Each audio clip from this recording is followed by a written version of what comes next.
আসসালামু আলাইকুম। বিসমিল্লাহির রহমানির রহিম। 2 দিনের বৃষ্টিতে অর্থাৎ বুড়ো মৌসুমের হাওরের অনেক ধানের জমি তলিয়ে গেছে, অর্থাৎ কৃষকের স্বপ্ন ভেসে গেছে। অনেকেই স্ট্যাটাস দিয়েছে এবং এই বৈরী আবহাওয়ার কারণে, বৃষ্টির কারণে কৃষক আজ অসহায় হয়ে পড়েছে। আমি আপনাদের সব কথার সাথে একমত না, কিন্তু আমিও কৃষক পরিবারের সন্তান, আমিও বুঝি। কিন্তু এই ঘটনার জন্য আদৌ কি বৃষ্টি পুরো দায়ী?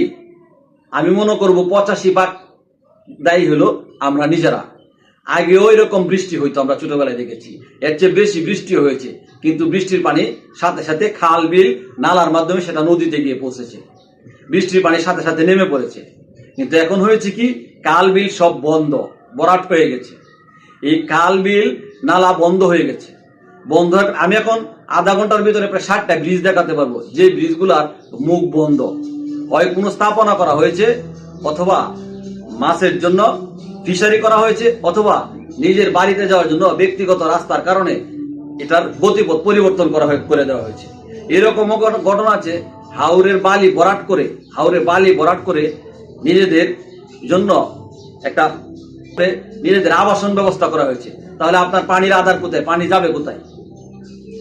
এই হলো আমাদের অবস্থা। আমরা নিজেরা এগুলি বন্ধ করে নিজেরা দায়ী। আমরা যদি বৃষ্টির কারণে কৃষকের সর্বনাশ হয়ে গেল, বৃষ্টির কারণে জমি তলে গেল, সম্পূর্ণ দায়ী আমরা।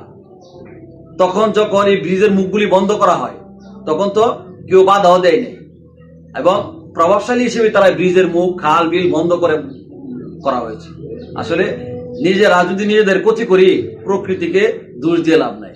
মহান আল্লাহ রাব্বুল আলামিন যা করেন মানুষের ভালোর জন্যই করেন। আসলে বৃষ্টির কারণে এবার ফসলি জমির ক্ষতি হয়ে গেছে, ঠিক আছে, কিন্তু বৃষ্টি আগেও হইতো, আগে আরো বেশি বৃষ্টি হয়েছে, কিন্তু পানি নেমে যাইত। কিন্তু এখন আর পানি নামে না, কারণ সবগুলাই রাস্তা বন্ধ হয়ে গেছে। তাই খাল বিল এগুলি খনন করতে হবে। ব্রিজের মুখে যেগুলা আবাসন ব্যবস্থা করা হয়েছে, বাদ দেওয়া হয়েছে, এগুলিও দ্রুত সংস্কারের ব্যবস্থা করা দরকার।